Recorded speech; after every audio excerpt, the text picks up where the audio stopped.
عظیم bag Chughtai کا novel vampire. پہلا حصہ۔ اے راجا پرجا کے مالک، اے کارساز حقیقی، مجھ کو واقعی یہ ہرگز نہیں معلوم تھا کہ ایک نہایت ہی خوفناک ظلم بھی ہے جو کسی معصوم لڑکی پر توڑا جا سکتا ہے، مگر ساتھ ہی یہ بھی کہوں گی اپنے ذاتی تجربے کی بنا پر کہ باوجود اپنی انتہائی خباثت اور شیطانیت کے، مظلومہ کے تجربات و تاثرات مابعد ظلم اگر ایک فلسفی کے لیے قدرت کاملہ کی الجھی ہوئی گتھی نہیں تو ساتھ ہی ایک ماہر نفسیات کے لیے شاید دلچسپ ترین مسئلے کی صورت اختیار کر لیتے ہیں۔ مظلوم لڑکی کے بعد میں کیا جذبات ہوتے ہیں، وہ کس مہیب اور ہیبتناک پریشانی میں پڑ جاتی ہے، کس طرح اس کی روح ایک غم اور درد کے جانگسل جہنم میں ڈال دی جاتی ہے، یہ تمام اور دوسری باتیں نفسیات کے پروفیسر کے لیے بہترین مواد ہیں۔ ہمارے خاندان میں 2 تقریبیں درپیش تھیں، ایک تو خود میرے نکاح کی تقریب اور دوسری میری ماموزاد بہن کی رخصتی یا شادی۔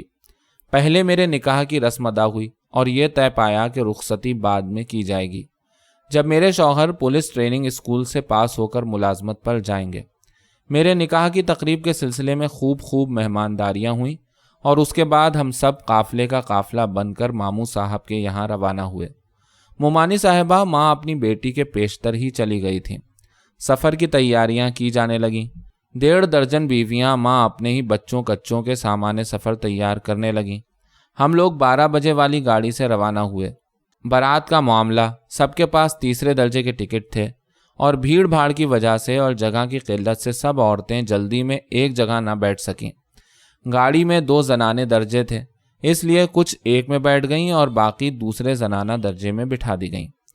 خدا کی شان کہیے کہ 3 اسٹیشن چل کر ایک بارات اور آئی اور کوئی 2 درجن عورتیں ان دونوں زنانہ درجوں میں ٹھونس دی گئیں۔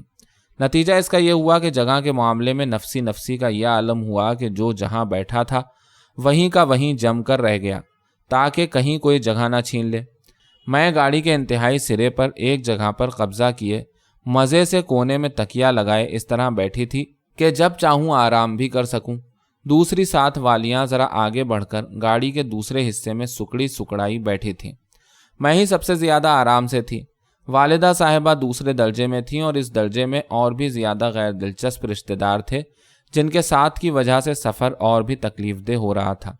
ہماری گاڑی رات کے 11 بجے کے قریب منزل مقصود پر پہنچنی تھی اور یہ بات مجھے پیشتر سے معلوم تھی۔ جیسا کہ بتا چکی، بے حد غیر دلچسپ سفر تھا، نہ تو کوئی ہم عمر اور نہ کوئی سہیلی کہ جس کی موجودگی کی وجہ سے سفر کی دلچسپیاں زبردستی ہی محسوس کی جا سکتیں۔ دن بھر کی تھکان اور ماندگی، پھر جگہ کی قلت اور علاوہ ازیں سفر کی غیر دلچسپی، یہ سب باتیں ایسی تھیں کہ میں تھکن اور کوفت کی وجہ سے چور ہو کر رہ گئی۔ ہجوم اور بچوں کا شور و غل اور تیسرے درجے کی عورتوں کی بدتمیزیاں، یہ تمام باتیں ایسی تھیں کہ انہوں نے درجے کے درجے کو جہنم بنا دیا تھا، اور مزید برآں گوار عورتوں کی دھکا پیل سے اور بھی تکلیف ہو رہی تھی۔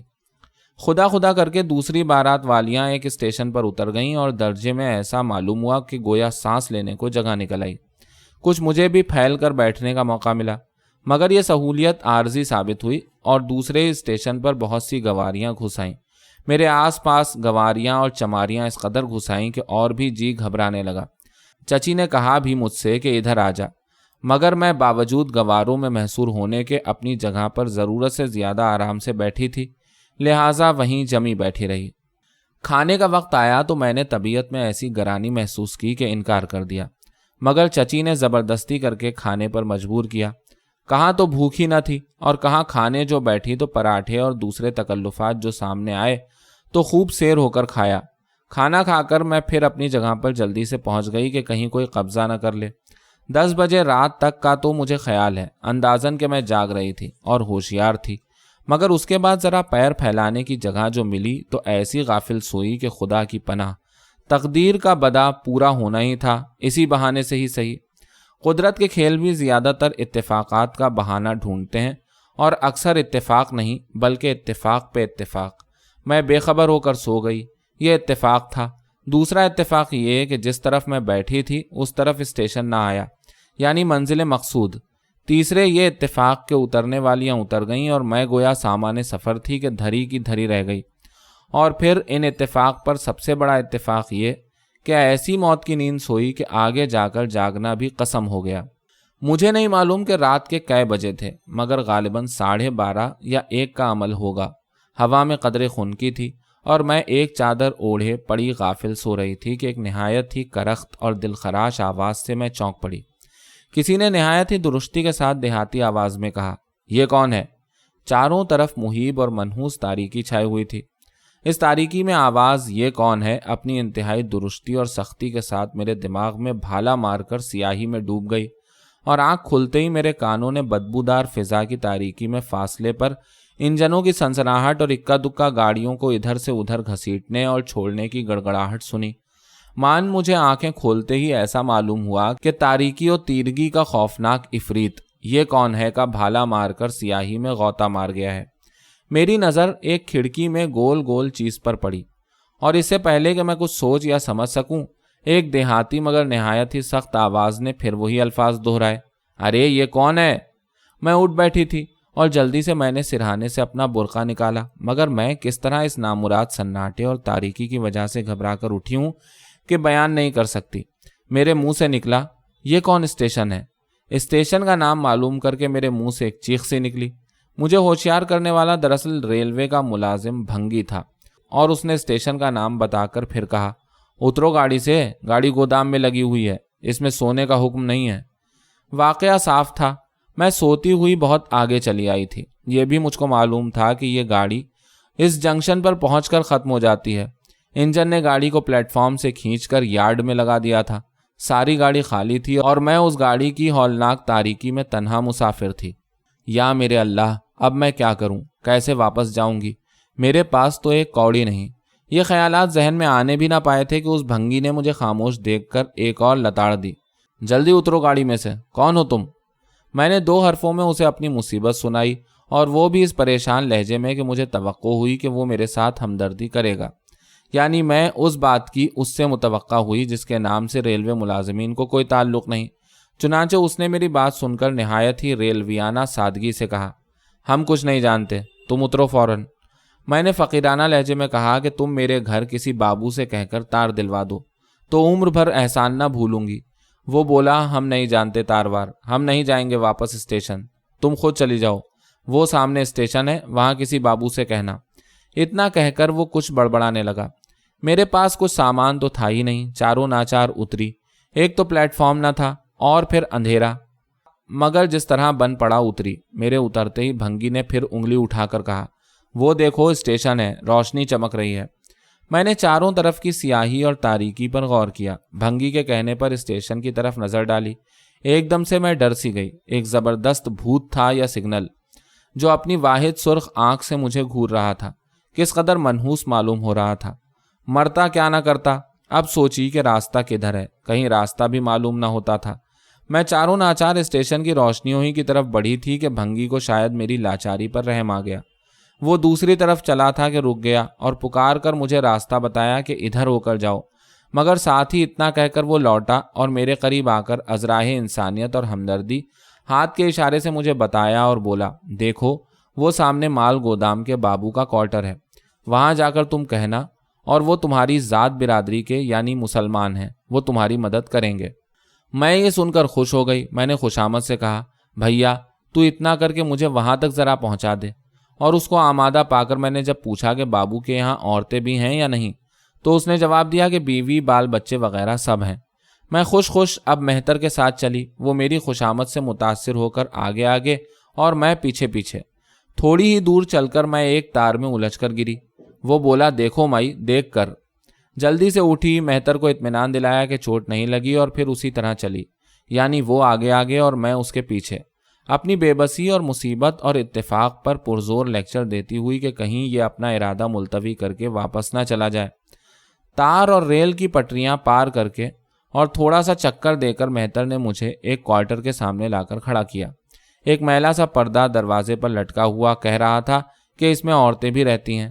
یہ امر کس قدر باعث اطمینان تھا۔ مہتر نے بابو صاحب کے عام لفظ کو بلند آواز سے پکارا۔ دوسری ہی آواز پر اندر سے جواب آیا۔ میں خوش ہو گئی۔ ایسا معلوم ہوا کہ لوگ ابھی جاگ رہے ہیں۔ قدموں کی آواز، لالٹین کی وہ روشنی جو دروازے کے سوراخوں اور دروازوں میں سے ہو کر ٹاٹ کے پردے سے چھنتی ہوئی معلوم دی، اور پھر دروازے کی جنبش۔ اس ظاہرہ خوشگوار مگر حقیقتاً خوفناک تمہید کے بعد دروازہ کھلا۔ ایک نوجوان لالٹین لیے ہوئے نکلا۔ لالٹین اونچی کر کے بغیر پوچھے گچھے ہوئے اس نے میری طرف دیکھا۔ مہتر نے بڑے اختصار کے ساتھ میری مصیبت بیان کی اور سفارش کی کہ مجھے آرام سے میرے گھر پہنچانے کا انتظام کرائیں اور تار ابھی دلوا دیں۔ اتنا سنتے ہی بڑے اخلاق سے اس نوجوان نے پردہ اٹھا کر میرے لیے راستہ چھوڑ دیا اور مجھ سے اندر جانے کو کہا۔ میں اندر آئی اور وہ مہتر سے باتیں کرنے لگا۔ میں اندر جو آئی تو ایک دم سے ٹھٹک کر رہ گئی۔ ایک گھٹا سا مکان تھا کہ پنجرا، سامنے 3 یا 4 دروں کا برآمدہ اور کمرہ، اور اس کمرے کے دروازے پر ایک اور شخص چوکھٹ پکڑے کھڑا تھا۔ اندر کمرے کے تیز روشنی تھی مگر عورتوں کا نام نشان تک نہیں۔ میں گھبرائی کہ یہاں تو عورتیں نہیں ہیں، اور کھڑی کی کھڑی رہ گئی۔ سامنے ایک نوجوان کھڑا تھا اور پشت پر سے دروازہ بند ہونے کی آواز نے گویا زور دے کر کہا کہ اس طرف بھی ایک مرد ہے۔ دروازہ بند کر کے وہ شخص اندر آیا۔ میرا دل بیٹھ سا گیا، بڑی گھبراہٹ معلوم ہوئی۔ یا میرے اللہ، یہاں تو سوائے 2 نوجوانوں کے اور کوئی بھی نہیں۔ برآمدے میں ایک پلنگ بچھا ہوا تھا۔ مجھے اس پر بیٹھنے کا اشارہ کر کے دونوں کمرے میں چلے گئے اور کچھ باتیں کرنا شروع کی، مگر فوراً ہی دونوں لالٹین لے کر باہر آئے اور نہایت گستاخانہ طریقے پر میرے سامنے کھڑے ہو کر لالٹین سے میرا جائزہ لینے لگے۔ میں برقع پہنے کھڑی تھی اور وہ دونوں مجھے گھور رہے تھے، وہ بھی اس طرح کہ میں پریشانی کی وجہ سے بے کل ہو گئی۔ ایک نے دوسرے سے کچھ انگریزی میں کہا جو میں بالکل نہ سمجھی، لیکن اتنا ضرور سمجھ گئی کہ میرے ہاتھوں کے بارے میں کچھ بات تھی۔ چنانچہ میں نے فوراً اپنے ہاتھ اندر کر لیے اور کچھ دل کو مضبوط کر کے میں نے کہا کہ مجھے اسٹیشن پر پہنچا دیجیے اور چل کر تار دلوا دیجیے۔ اس کے جواب میں وہ نوجوان جس نے دروازہ کھولا تھا نہایت ہی خراب لہجے میں بولا، تم کون ہو؟ میں نے سخت پریشان ہو کر کہا، میں یہاں سے جانا چاہتی ہوں۔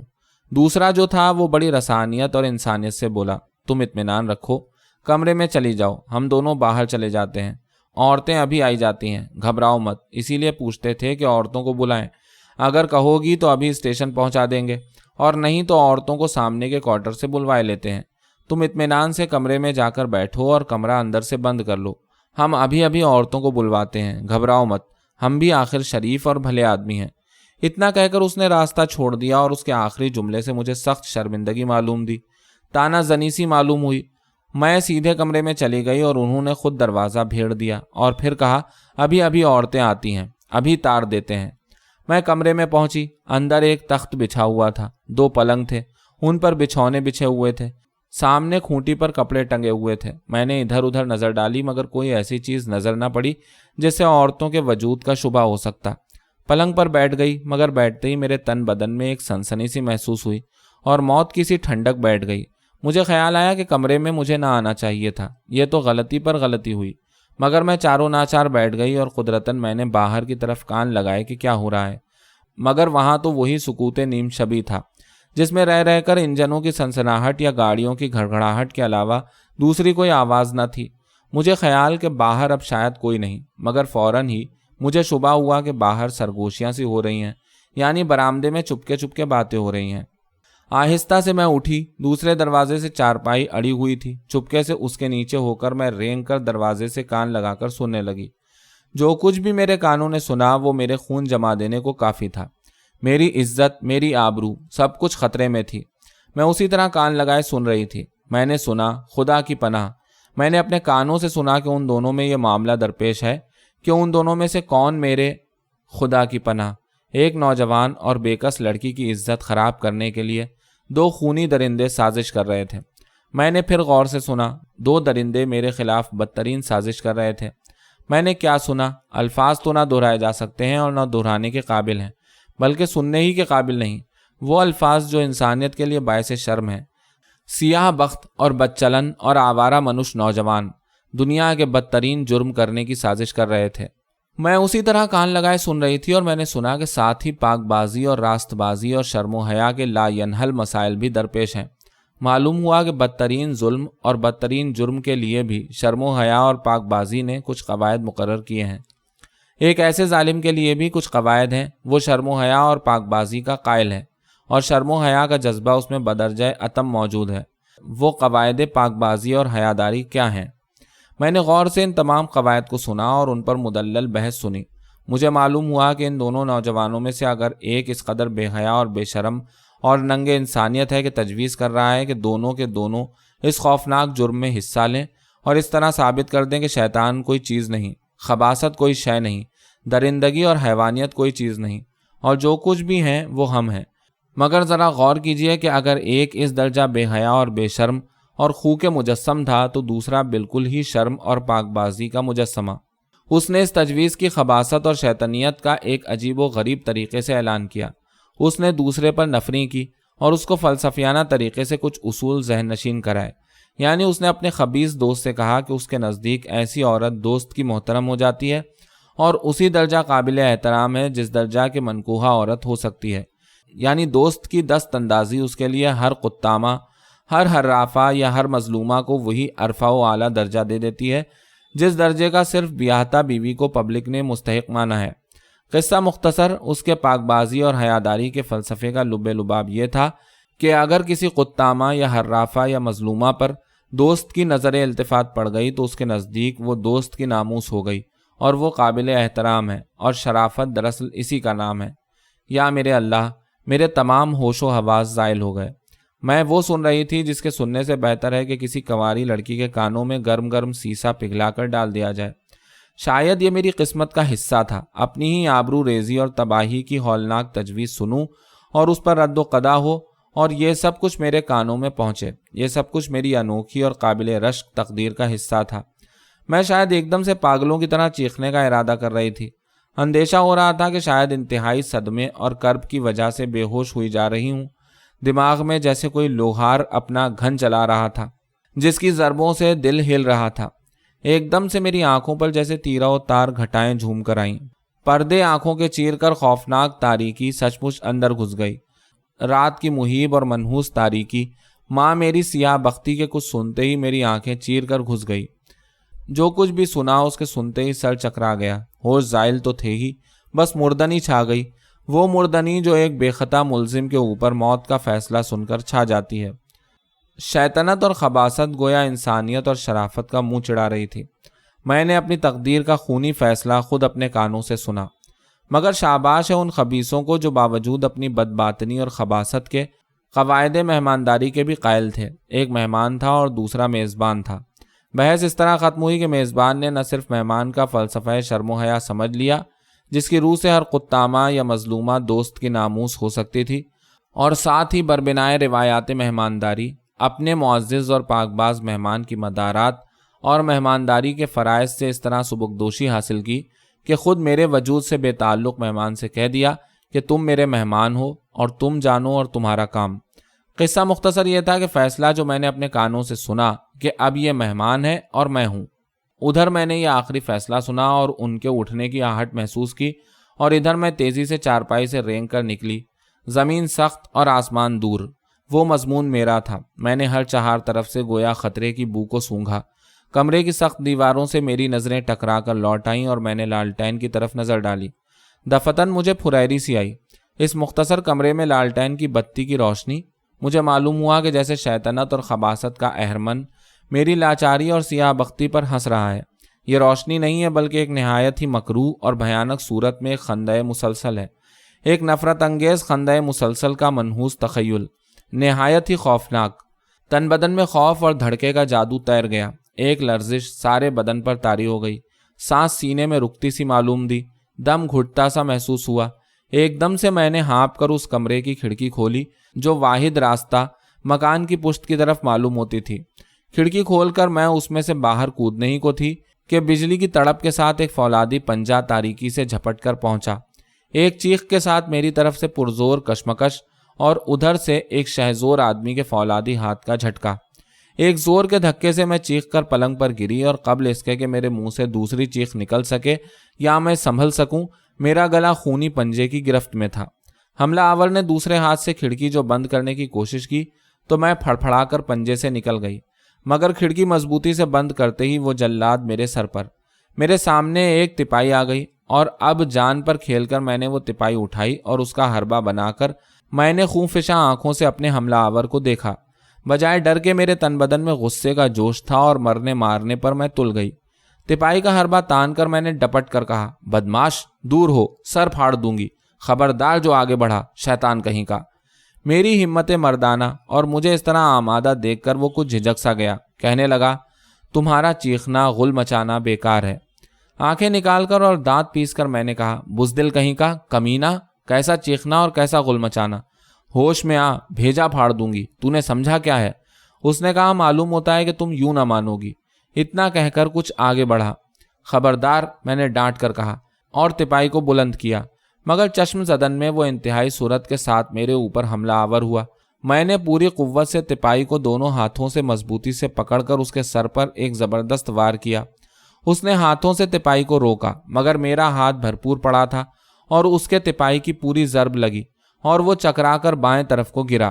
تڑپ کر اس نے اٹھنے کی کوشش کی، مگر ہاتھ پیر مار کر رہ گیا۔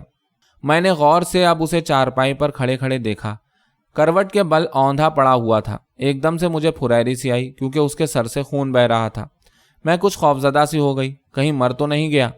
اچانک میرے دل میں خیال آیا، وہ اسی طرح بے جان پڑا ہوا تھا، اور اب آہستہ سے میں نے چارپائی پر بیٹھ کر اس کو جھک کر دیکھا، وہ اسی طرح بے جان تھا۔ اب میں نے سوچا کہ مجھے کیا کرنا چاہیے۔ یہ تو میں جانتی ہی تھی کہ مرا تو ہے نہیں، ہاں بے ہوش ضرور ہے، اور موقع ہے کہ میں کھڑکی کھول کر بھاگ جاؤں۔ یہ سوچ کر میں تیزی سے پلنگ پر سے اتری اور بڑھی کے برابر والے پلنگ پر چڑھ کر کھڑکی کھول کر باہر کود جاؤں۔ میں اس طرف بڑھی ہی تھی کہ اس کے منہ سے کچھ پھنسی پھنسی اور سانس گھٹنے کی سی آواز آئی۔ میں رک گئی اور میں نے مڑ کر دیکھا کہ سانس بار بار جھٹکے کھا رہا ہے، مر رہا ہے۔ میں نے گھبرا کر دل میں سوچا اور قریب آ کر کچھ پریشان ہو کر میں اسے دیکھنے کو جھکی۔ میرا قریب آ کر جھکنا تھا کہ ایک جست کے ساتھ اس مکار نے اچھل کر مجھے داب لیا۔ میرے منہ سے چیخ نکلنا دوبھر ہو گئی اور آہنی پنجے کی انگلیوں سے میرا گلا گھٹتا ہوا معلوم ہوا، مگر میں نے بھی بے قابو ہوتے ہوتے اس کی انگلی میں زور سے کاٹ کھایا، اور اس نے اب انتہائی ظلم کے ساتھ مجھے بالکل بے بس کر کے اور بھی زور سے میرا گلا دابا اور میری چادر کا کونا میرے منہ میں ٹھونسنا چاہا۔ لاکھ میں نے زور لگایا، مگر کہاں ایک 16 سال کی کمزور لڑکی اور کہاں ایک کڑیل جوان۔ میں نے بہت کچھ دانتی بھینچی اور منہ بند رکھنا چاہا، مگر اس نے دوسرے ہاتھ سے زور سے میرے رخسار میں اپنی خوفناک انگلیاں گڑائیں کہ منہ خود بخود کھل گیا، اور اس نے میرے منہ میں اس بے دردی سے کپڑا ٹھونسنا شروع کیا کہ میرا سانس رک گیا۔ منہ میں کپڑا اچھی طرح ٹھونس کر اپنے مضبوط ہاتھوں سے میرے دونوں ہاتھ پکڑ لیے اور مجھے چھوڑ دیا۔ جان سے مار ڈالوں گا، اس نے دھمکی دے کر کہا۔ اگر ذرا بھی آواز نکالی تو خیر نہیں، گلا گھونٹ کر یہیں خاتمہ کر دوں گا، بیٹھ سیدھی۔ یہ کہہ کر ایک جھٹکے کے ساتھ اس نے میرے ہاتھ چھوڑ دیے اور کہا، خبردار جو کپڑا منہ سے نکالا۔ یہ کہہ کر مجھے گھونسا دکھایا تاکہ میں منہ سے کپڑا نہ نکال سکوں۔ میں نے اپنا ہاتھ اپنے منہ کی طرف بڑھایا ہی تھا کہ پوری قوت سے اس ظالم نے میری کنپٹی پر اس زور سے ہتھیلی کا تھپڑ مارا کہ میں چکرا گئی اور ساتھ ہی ایک ڈانٹ بتائی۔ اب مجھے معلوم ہوا کہ سختی اور زبردستی بھی کوئی چیز ہے۔ میں نے اب اس ظالم کو اچھی طرح دیکھا۔ کوئی 22 یا 23 سال کی عمر ہوگی، مضبوط الاعضاء اور قوی نوجوان تھا، گورا رنگ، چمکدار، بڑی بڑی مگر خونی آنکھیں، صورت شکل اور ناک نقشہ بہت سجل، چہرے سے جبر پسندی آیاں تھی۔ میں نے سر جھکا کر ہاتھ جوڑے، میری آنکھوں سے آنسوؤں کی لڑیاں جاری تھیں، میرا دم گھٹا جا رہا تھا اور جی الٹا آ رہا تھا۔ اشارے سے میں نے بتایا کہ میرا دم گھٹ رہا ہے، کپڑا منہ سے نکال دو۔ اس نے کہا، خوب اچھی طرح سمجھ لو کہ اگر چیخو گی تو گلا گھونٹ کر ختم کر دوں گا، ورنہ۔ یہ کہہ کر اس نے جھپٹ کر ایک چاقو اٹھایا اور مجھے دکھا کر کہا، اس سے ذبح کر کے ڈال دوں گا، تمہاری چیخو پکار کوئی نہیں سن سکتا، وعدہ کرو کہ چیخو گی نہیں۔ میں نے سر ہلا کر خاموشی کا وعدہ کیا۔ اس نے مجھے پھر چاقو دکھایا اور دھمکی دیتے ہوئے دوسرے ہاتھ سے میرے منہ کا کپڑا نکالا اور کہا، تم ڈرو مت، میں تمہیں کچھ تکلیف نہ دوں گا۔ منہ سے کپڑا نکالتے ہی میں رونے سے بے حال ہو گئی اور میں نے اپنا سر جھکا کر چادر سے منہ لپیٹتے ہوئے کہا، خدا کے واسطے مجھے چھوڑ دیجئے، تم گھبراؤ مت۔ آہستہ سے اس نے اپنی پیشانی کے زخم کا خون پوچھتے ہوئے کہا، میں تمہیں کوئی نقصان نہیں پہنچاؤں گا، تم کلی کر کے پانی پیو اور انسانیت سے بیٹھ کر باتیں کرو، ڈرو مت۔ یہ کہہ کر اس نے مجھے پانی دیا۔ میں نے کلی کر کے پانی پیا اور اس کے بعد پھر منہ لپیٹ کر اسی طرح رونا اور ہاتھ جوڑ کر خوشامد شروع کی۔ اس نے پوچھا، تم کون ہو؟ میں نے اس کی طرف غور سے دیکھا۔ اس نے پھر پوچھا، تمہارے والد کا کیا نام ہے؟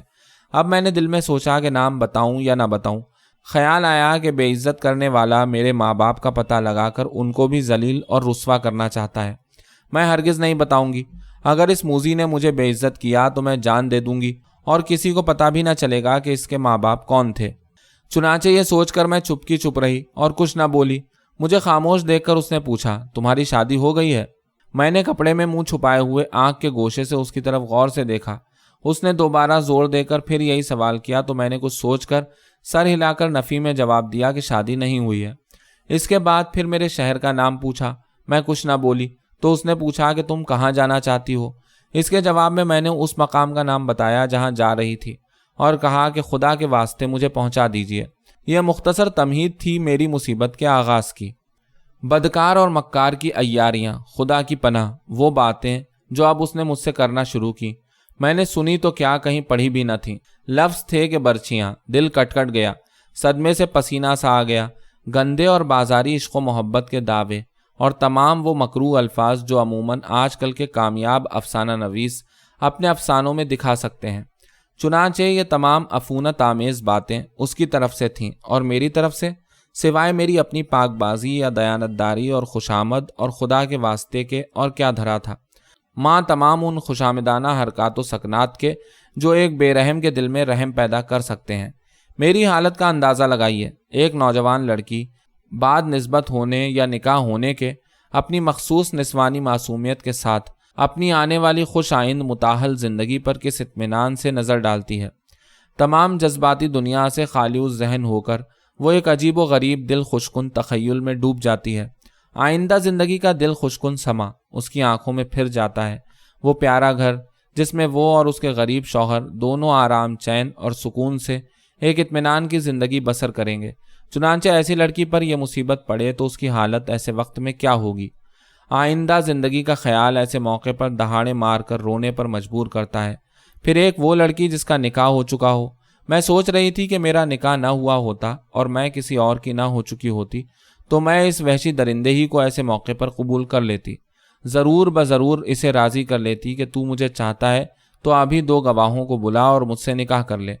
مگر موجودہ صورت ضرورت سے زیادہ تکلیف دہ تھی۔ مجھے اپنی عزت نہیں بلکہ اس کی عزت کو بچانا تھا جس کی میں ہو چکی تھی، اور موجودہ صورت میں یہ ناممکن تھا کہ میں اپنی اور اس ظالم کی عزت ایک کر لوں۔ میں حیران تھی کہ الہی میں کیوں کر اس ظالم سے اپنا پیچھا چھڑاؤں۔ قصہ مختصر، میری خوشامد کے جواب میں اس نے مجھ سے نکاح کے وعدے کیے۔ وہ کہتا تھا کہ نکاح پھر ہو جائے گا اور میں کہتی تھی پہلے نکاح ہونا چاہیے۔ میں جانتی تھی کہ یہ مکار ہے اور وہ جانتا تھا کہ یہ عیارہ ہے۔ صبح ہوتے ہی اور چھوٹتے ہی پھر کاہے کو ہاتھ آئے گی۔ الغرض اس بحث اور گفت و شنید کا یہ نتیجہ نکلا کہ اس کی باتوں کا مجھے سختی سے جواب دینا پڑا۔ اس کی ہر امکانی چالاکیوں کا میں جواب دے چکی تھی اور اپنی بات پر قائم تھی، اور اب مجھے سختی کرنا پڑی۔ اس کا لازمی نتیجہ اس کی طرف سچ مچ سختی کا ہوا۔ میری جھڑکی کے جواب میں اس کا فولادی پنجہ میری طرف دراز ہوا۔ میری طرف سے بھلا کیا کشمکش ہوتی؟ اس نے اپنی انگلیاں میرا گلا گھونٹنے کے لیے حلق پر جما دیں اور مجھے گرا کر اس زور سے گلا دبایا کہ سچ مچ میری آنکھیں نکل پڑیں۔ مگر گرفت ڈھیلی ہوتے ہی میں نے جو زور لگایا تو اس نے مجھے قابو میں کر کے اور میرا گلا دبا کر اب بری طرح مارنا شروع کیا۔ مگر میرے ارادے میں اب تک کوئی کمی نہ تھی۔ میں نے اپنے بائیں طرف چاقو پڑا دیکھا۔ میرا ہاتھ آزاد تھا اور میں نے اس بے بسی کے عالم میں چاقو جھپٹ کر بھرپور اس کے منہ پر مارا۔ مگر میری قسمت خراب تھی۔ اول تو بائیں ہاتھ کا وار، اور پھر کہاں میں کمزور لڑکی اور کہاں وہ طاقتور جوان۔ اس نے سر ایک طرف کو کر لیا اور چاقو کی نوک اس کے کان کو چھیلتی ہوئی نکل گئی۔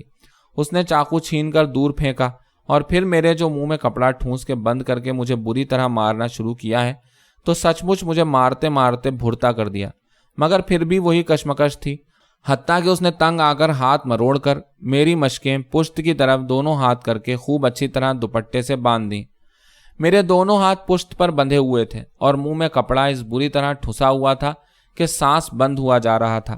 قصہ مختصر، خالص قوت حیوانی، قوت نسوانی پر محض اپنی شہزوری کی وجہ سے غالب آ گئی، جب ایک کمزور اور بے بس جسم کو مارکوٹ سے نیم جان کر کے جکڑ دیا گیا، گلا گھونٹ دیا گیا، کپڑا منہ میں ٹھونس کر تنفس روک دیا گیا، سانس گھٹنے لگا، سوائے سر پٹکنے کے دوسرا چارہ کار نہ رہا۔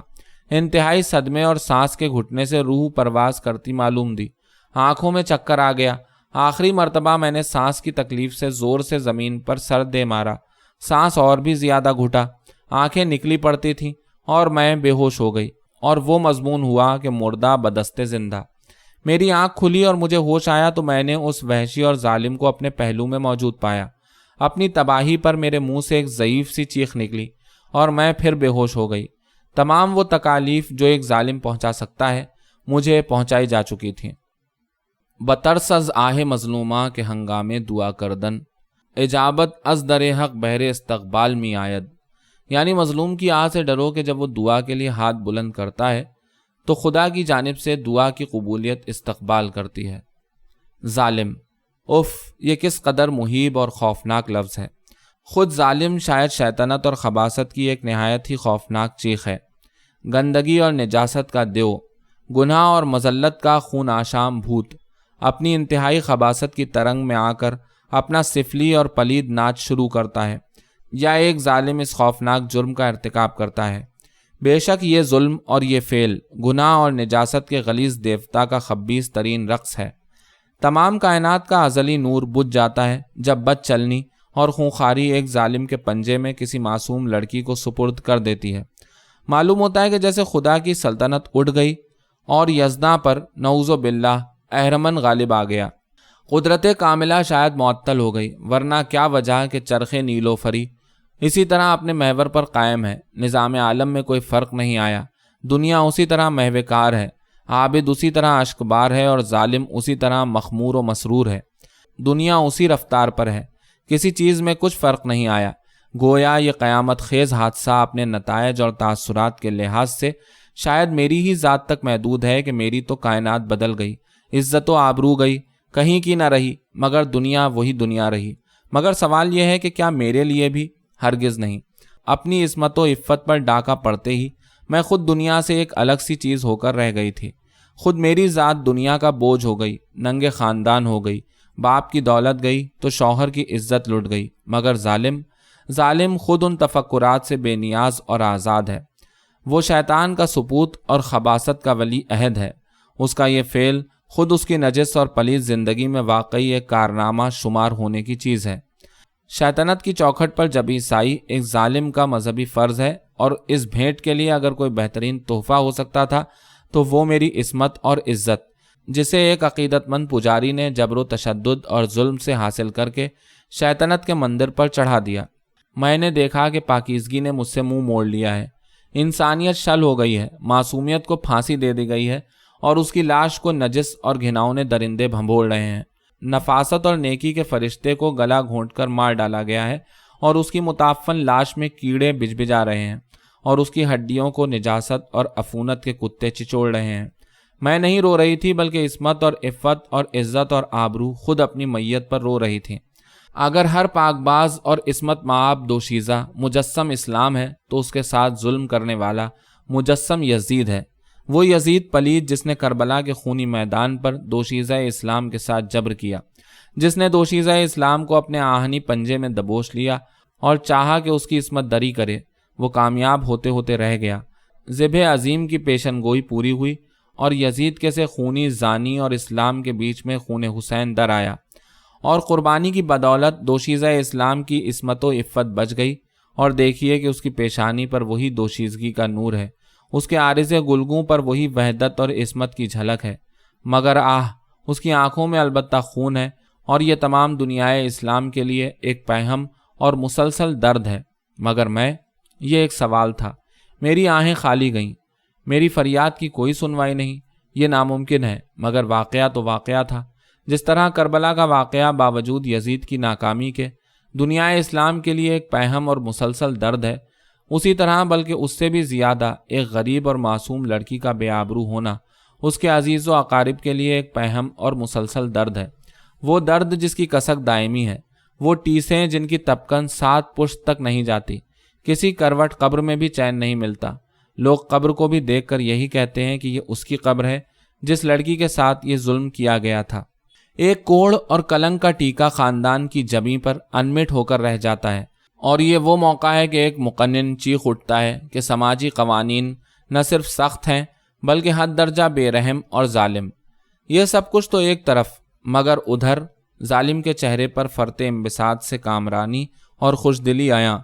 اس کا دل حیوانی لذات و جذبات کے نشے سے چور ہے اور وہ ساری کائنات کو اس شادمانی اور اطمینان سے دیکھتا ہے کہ جس طرح ایک مکھی اپنے نجاست آلود جسم کو لے کر حلوائی کی دکان پر بیٹھ کر یہی سوچتی ہے کہ یہ دنیا اور یہ حلوائی تمام اسی لیے مجبور و معمور کیے گئے ہیں کہ میرے لیے دکان لگائیں اور سب ساز و سامان میرے ہی لیے ہے۔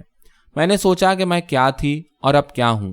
میری تخلیق روز ازل اسی دن کے لیے ہوئی تھی کہ میں عین اپنے عنفوان شباب میں کسی ظالم کی ستم آرائیوں کا نشانہ بنوں۔ میں اس لیے پیدا ہوئی تھی کہ قبل کھلنے کے اس پھول کی طرح توڑ کر ایک پلیگ زدہ ناش کی زینت بنوں، جو دراصل کسی غازی کے گلے کے ہار کے لیے تجویز کیا گیا تھا۔ قصہ مختصر، میں تباہی اور بربادی کے آغوش میں تھی۔ میری حالت کا اندازہ لگانا آسان ہے۔ مندرجہ بالا تمام خیالات چشم زدن میں میرے دماغ میں پھر گئے۔ میں شاید اس کی منتظر تھی کہ اب آسمان پھٹ پڑے گا، نظام شمسی برہم ہو کر زمین کا طبقہ لوٹ دے گا، مگر حیف صد حیف کہ کچھ نہ ہوا اور میں اسی طرح اس ظالم کی آغوش میں تھی۔ میرا دماغ بیکار تھا، حواس زائل تھے، ہوش خطا ہو چکے تھے، قوا بیکار تھے، اعضاء شل تھے اور تمام قوتیں زائل ہو چکی تھیں، اور میں اس خوشرو نوجوان شیطان خصال کو دیکھ رہی تھی جس نے میرے لیے دنیا ایک کرب و بلا بنا دی تھی۔ اب کیا ہوگا؟ کہاں جاؤں گی؟ کسے منہ دکھاؤں گی؟ یہ سوالات تھے اور ان کا واحد جواب بس موت تھی۔ موت ہی میرا درمان تھی۔ کس طرح میں پھوٹ پھوٹ کر اپنی تباہی و بربادی پر رو رہی تھی، اور وہ شقی القلب کس طرح اپنی گندی محبت کے جھوٹے وعدے کر کے دلاسا نہیں دے رہا تھا بلکہ میرے زخم آئے دل پر نمک پاشی کر رہا تھا۔ میں درد بےکس تھی کہ صرف بےکسی۔ ذرا سوچئے، صبح ہوتے ہی وہ بندہ خدا رخصت ہوا یہاں سے بالکل ہی جانے کے لیے۔ جلدی جلدی اس نے اپنا مختصر اسباب باندھا اور ایک آخری خدا حافظ کے ساتھ رخصت ہوا۔ اس کے چلے جانے کے بعد ہی وہ شخص آیا جس کی میں مہمان تھی اور جس کے دوست کی میں اب محترم ناموس تھی۔ اس نے مجھ سے رازدارانہ لہجے میں میرا پتہ وغیرہ پوچھا، اطمینان دلایا کہ راز افشا نہ ہوگا۔ میں نے یہ الفاظ سنے اور زندہ تھی، مطمئن کی جا رہی تھی اور زندہ تھی۔ میں نے کوئی جواب نہ دیا۔ اس نے اسٹیشن چلنے کی جلدی کی اور میں اپنے کو برقعے اور چادر میں اچھی طرح لپیٹ کر گریاں و بریاں اسٹیشن پہنچی۔ میں ساری دنیا کو متحیر ہو کر دیکھ رہی تھی کہ اس میں نمایاں تبدیلی نہیں ہوئی ہے۔ میری ذاتی تباہی سے ایک دنیا بے غم تھی۔ اسٹیشن پر پہنچ کر معلوم ہوا کہ بھائی صاحب کا ایک تار اسٹیشن ماسٹر صاحب کے نام آیا رکھا ہے، جس کو انہوں نے وصول کر کے با احتیاط تمام رکھ چھوڑا تھا۔ اب جو میں آئی تو انہیں اس کا خیال اور تار پڑنے سے معلوم ہوا کہ وہ مجھے لینے اب آتے ہی ہوں گے۔ میں مسافر خانے میں بیٹھی اپنی قسمت کو رویا کی۔ بھائی صاحب مجھے لینے کے لیے 8 بجے والی گاڑی سے آ رہے تھے اور اس وقت 7:30 بجے تھے۔ میں مسافر خانے میں بیٹھی کچھ سوچ رہی تھی۔ ایک تیرہ و تار مستقبل میرے سامنے موت کی سی سیاہی دکھا رہا تھا۔ پھر مرحلہ تو اب یہ تھا کہ بھائی صاحب آتے ہوں گے، وہ کیا کہیں گے، جیسے میں ان سے سب کچھ کہہ ہی تو دوں گی۔ وہی شخص یعنی اسٹیشن کا بابو آیا جس کے یہاں میں رہی تھی، اور اس نے پھر اسی رازداری کے ساتھ کہا کہ خدا کے واسطے کسی سے کہنا مت۔ یہ کہہ کر وہ چلا اور پھر لوٹ کر آیا اور جھک کر کہا، یہ کہہ دینا کہ رات کو آرام سے میرے گھر کی عورتوں کے ساتھ رہی تھی۔ وہ تو چلا گیا اور اب میں سوچ رہی تھی کہ بھائی صاحب سے بھلا کیا کہوں گی۔ ناممکن ہے کہ اصل واقعات اپنی زبان سے کہہ سکوں، اور یہ بھی ناممکن ہے کہ انہیں دھوکہ دے کر کچھ کا کچھ بتا دوں۔ لہٰذا یہ طے کیا کہ کچھ نہ بولوں گی، چپ ہو کر رہ جاؤں گی۔ یہ سوچتے ہی میری آنکھوں سے آنسوؤں کی جھڑی لگ گئی۔ میں خوب دل کھول کر روئی۔ بھائی صاحب آئے، کس قدر محبت سے انہوں نے کیفیت پوچھی۔ میں بھلا کیا کہتی؟ سوچی تھی کہ خاموش رہ جاؤں گی، مگر میری مکاری تو ملاحظہ ہو کہ میں نے ان سے وہی کہہ دیا جو مجھے سکھایا گیا تھا، یعنی یہی کہ مال گودام کے بابو کے یہاں کی عورتوں نے مجھے بڑے آرام اور سلوک سے رکھا۔ انہوں نے میری غیر معمولی حالت دیکھی، کیونکہ سچ مچ میں نے بہت مار کھائی تھی۔ میں بھلا کیا جواب دیتی؟ نہایت ہی سوکھے منہ سے کہہ دیا کہ انتہائی پریشانی اور حیرانی اور سفر کی غیر معمولی تھکن کی وجہ سے یہ حال ہے۔ اس کے بعد وہ میرے سوتے رہ جانے کی حماقت پر سرزنش کرتے رہے۔ جو کچھ مجھ سے ہو سکا اپنی بریت میں نے پیش کیا، مختصر سا قصہ سنایا، پھر مال کے بابو کی گھر کی عورتوں کے اخلاق اور مہربانیوں پر روشنی ڈالی کہ کس قدر انہوں نے سب مردوں کو مکان سے نکال دیا اور مجھے آرام سے رکھا۔ بھائی صاحب بھی آخر آدمی ہیں، کہنے لگے کہ میں بابو کا شکریہ ادا کرنے جاتا ہوں، بڑا شریف ہے بیچارہ۔ میں کیسے روکتی؟ اور وہ اس نالائق بابو کا شکریہ ادا کرنے گئے کہ میں اس لڑکی کا بھائی ہوں جسے تم نے رات بھر آرام سے رکھا تھا۔ یا میرے اللہ، کیا یہ سب عیاریاں اور مکاریاں اسی ایک فعل کی بدولت نہیں کی جا رہی ہیں؟ یہ میں نے اپنے دل میں سوچا۔ بھائی صاحب تو گاڑی کے انتظار میں پلیٹ فارم پر ٹہلنے لگے اور میں نے جھانک کر دیکھا کہ وہ مال بابو سے کس طرح بے جھجک مل رہے تھے۔ دیکھتے ہی میرے اوپر جیسے بجلی گری، بے حال ہو گئی، دل مسل کر رہ گیا اس خیال پر کہ مال بابو ان کی طرف دیکھتا ہوگا اور دل میں کہتا ہوگا کہ یہ اس لڑکی کے سگے بھائی ہیں اور کس شان سے اکڑ اکڑ کر بل کھا کھا کر سگریٹ کا دھواں چھوڑ کر اپنی شان جما رہے ہیں۔ در حالے کہ حقیقت مجھے معلوم ہے۔ مجھ سے آخرش یہ سین دیکھا نہ گیا اور میں نے منہ موڑ لیا، اور اب میں ایک اور بات سوچنے لگی، وہ یہ کہ میرا قاتل کون تھا۔ مجھے اس کا نام اور پتہ دریافت کر لینا چاہیے تھا۔ بطور داشتہ آیت بکار نہ معلوم میرے اوپر اب کیا مصیبت پڑے اور نہ معلوم کیا پیش آئے، خدا جانے کس روز بد کا سامنا ہو۔ کیا ہی اچھا ہوتا جو میں اس سے اس کا نام دریافت کر لیتی۔ اس نے مجھ سے خط لکھنے کو کہا تھا، اپنا پتہ لکھ کر دیا تھا، اور جب میں نے لینے سے خاموش انکار کیا تھا تو اس نے خود اپنے ہاتھ سے میری واسکٹ کی جیب میں اپنی 2 انگلیوں سے ٹھونس دیا تھا، جو میں نے اس کے پیٹھ موڑتے ہی مل کر وہیں غصے میں روند کر پھینک دیا تھا اور جوتی سے مسل ڈالا تھا۔ مجھے اٹھا کر رکھ لینا چاہیے تھا۔ مجھے دراصل اب اس کی محبت آمیز باتیں یاد آ رہی تھیں، اس وجہ سے کہ میرا بس نہ تھا کہ اب اسی کی ہو کر رہ جاؤں۔ کسی طرح میرا نکاح ٹوٹ جائے، مجھے طلاق مل جاتی اور میں اسی ظالم کے سر جا پڑتی کہ کمبخت تو نے مجھے اب کہیں کا نہ رکھا اور نہ میں اب کسی اور کی ہو سکتی ہوں، اور اب تو ہی سمیٹ مجھے اور رکھ اپنے پاس۔